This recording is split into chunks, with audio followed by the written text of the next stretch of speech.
Kalau saya, Twitter saya followernya 2 juta, terus dirampas. Lebih parah lagi itu. Saya pernah menghilang, Roti. Ya, dan nggak tahu. Kan mestinya negara bertanggung jawab, karena itu hak saya tuh. Hak saya untuk menyebarkan informasi diambil oleh orang lain itu. Bukan pemerintah kan? Saya duga pemerintah dan saya tuduh pemerintah tuh. Ya karena saya mesti menuduh. Anda boleh bilang bukan, ya, tapi saya tuduh pemerintah. Oke, terus. Yes, oke, saya balik pada tema ini. Ada satu kekacauan sebetulnya. Karena bahasa Indonesia itu menggabungkan dua pengertian Inggris, liberty dan freedom itu. Itu soalnya tuh, sehingga yang diterangkan tadi baik oleh Fajrul, Kapita juga ngaco itu. Saya pelan-pelan ya. Ini kebebasan yang tidak bebas gitu. Rocky bicarain kebebasan sudah selesai bicara. Jangan ngaco. Jangan yang ngomongnya ngaco nih. Ya, karena Rocky aja belum ngomong udah ngaco. Gimana nih? Ya karena itu nanti evaluasi di mana ngaconya itu. Ya. Jangan sampai ngaco terus. Oke, kalau gitu saya mulai dengan soal Kapita nih. Dia mulai dengan nama aja udah ngaco. Kapitra. Iya, Kapitra. Udah, gini. Oke. Anda nanti saya kasih untuk menjawab. Dia dulu. Oke ya. Kalau nggak habis-habis. Undang-undang ITE mengancam kebebasan. Sebetulnya kebebasan itu tidak diancam oleh undang-undang. Kebebasan itu diancam oleh arogansi kekuasaan. Undang-undang itu cuma alat. Kalau nggak ada ITE pun undang-undang pornografi dipakai untuk membatasi kebebasan. Undang-undang tentang kehutanan bisa dipakai untuk mengancam kebebasan itu. Jadi itu poinnya tuh. Kalau pemerintahnya berakal, tidak dungu, bahkan dia tidak akan pakai undang-undang apapun.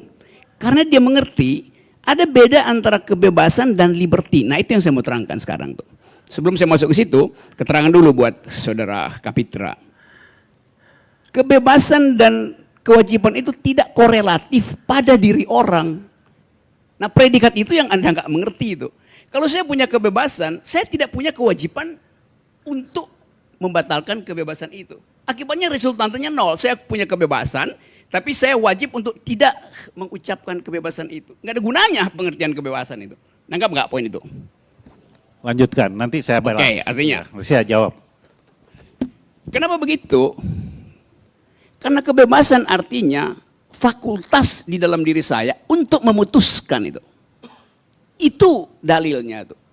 Jadi kalau saya memilih untuk memutuskan menghina orang dan memilih memutuskan memuji orang, dua-duanya adalah keputusan saya.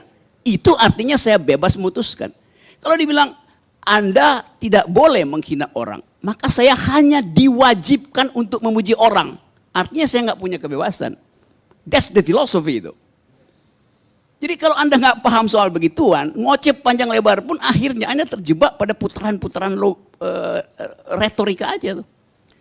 Nah kalau saya punya kebebasan, itu namanya saya manusia. Beda dengan benda gitu. Jadi speaker. Saudara Fajrul Rahman, dia nggak punya kebebasan. Karena dia mengikatkan diri pada istana. Maka dia cuma boleh menjadi juru bicara. Dia nggak boleh, di luar yang dia pikirkan nggak boleh. Kecuali dia berhenti itu. Itu akibatnya. Kalau kebebasan itu mencari suaka pada kekuasaan. Maka dia akan didikte oleh kekuasaan itu. Itu fundamental pengertiannya itu. Demikian juga kalau Anda anggota partai politik, Anda punya pikiran lain, kalau fraksinya bilang stop, ya stop itu. Nah kebebasan macam itu bukan itu yang dibicarakan di dalam forum hak asasi manusia. Jadi jangan diputar-putar dulu. Oke, saya masih lanjutin ya. Oke. Sekarang, kalau saya punya kebebasan, saya bisa memilih dengan tanggung jawab saya sendiri itu. Jadi jangan disuruh tuh. Nanti orang bilang kalau Anda punya kebebasan Anda mesti netral. Loh Anda suruh saya netral artinya Anda minta saya tidak bebas. Itu soalnya. Jadi cobalah ini forum semacam ini sekaligus saya kasih kuliah gitu deh. Sekarang kalau saya bikin tindakan untuk menghasilkan kebebasan saya, sekarang ya act untuk menghasilkan kebebasan saya, yang boleh menghalangi saya itu bukan orang tapi negara tuh. Di situ masuk konsep liberty. Jadi kebebasan itu adalah kondisi internal saya sebagai manusia, as such gitu, ansih gitu. Liberty itu adalah kesepakatan di dalam komunitas. Kalau saya berhubungan dengan orang, bekerja di situ liberty. Yang diaktifkan oleh hukum-hukum negara. Karena tindakan saya bisa merugikan orang lain. Karena itu negara mesti batasi saya. Itu yang namanya persetujuan-persetujuan sosial. Jadi kebebasan nggak bisa dibatasi. Begitu Anda batasi kebebasan, Anda bikin orang itu jadi benda gitu. Logika dasar itu mesti dipegang dulu. Supaya nanti kita bikin ada kebebasan dan kebebasan tanda petik yang kita sebut liberty. Bahasa Indonesia nggak punya konsep itu. Itu kelemahan bahasa kita. Inggris punya freedom dan liberty gitu. Freedom itu adalah kondisi internal manusia tuh. Boleh dicabut nggak bisa dicabut. Begitu Anda cabut, Anda jadi benda.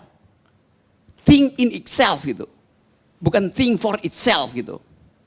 Das Ding an sich. Berhenti Anda bukan sebagai makhluk gitu. Begitu kebebasan dicabut. Jadi kalau siapa tadi yang ngomong itu tidak absolut. Absolut, kebebasan itu absolut. Kalau Anda bilang tidak absolut, Anda menurunkan diri Anda jadi benda gitu. Bukan jadi monyet, monyet masih punya kebebasan. Jadi batu itu. Karena menggeletak begitu aja tuh. Jadi status ontologi itu yang mesti dipahami. Kalau mau berdebat, mesti kuat konsepnya gitu. Satu tuh. Apa lagi ya? Coba ingatin. Satu-satu. Sekarang udah dapat ya poin? Udah hilang? Udah, kalau udah oke, udah. Saya cuma Referensinya mau udah ngajak, saya hilang. nggak ngerti. Biar saya jawab nih. Belum. Nanti salah lagi jawabnya, saya terangin lagi nanti itu. Dia masih Nah, saya ingin membandingkan mana Oke, pemerintah yang dungu atau Rocky yang dungu. Coba, Nggak, coba, nggak, saya tunggu dengar dulu. dulu. Saya dia break. masih punya poin lain. Nanti ada harus jawab lagi. Ayo. Oke, sekarang soal kritik pada presiden itu. Satu waktu saya bilang begini, presiden tidak paham Pancasila itu. Lalu saya dilaporkan ke polisi itu. Loh itu keputusan saya untuk mendeskripsikan pengetahuan presiden itu. Kalau saya bilang presiden paham Pancasila, saya pasti dipuji. Padahal dua-duanya adalah deskripsi, bukan evaluasi. Kan ini soal pengetahuan, saya bilang presiden tidak punya pengetahuan tentang Pancasila. Saya tidak menghina, saya menggambarkan itu sebagai pilihan saya berdasarkan kebebasan saya untuk menganalisa, maka saya ucapkan itu. Jadi mengapa kalau saya mengucapkan yang disebut negatif, dilaporkan, kalau yang positif justru dipuji gitu. Padahal dua-duanya statusnya adalah ucapan.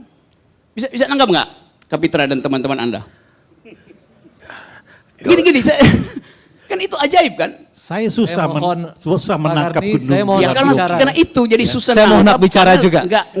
Tidak mau nak bicara. Tidak dibiasakan untuk berpikir sistematis dan konseptual gitu. Cukup dulu. Oke, Bang Karni, sambung nanti ya. saya mau balas dulu Bang Karni. Ya ini semua orang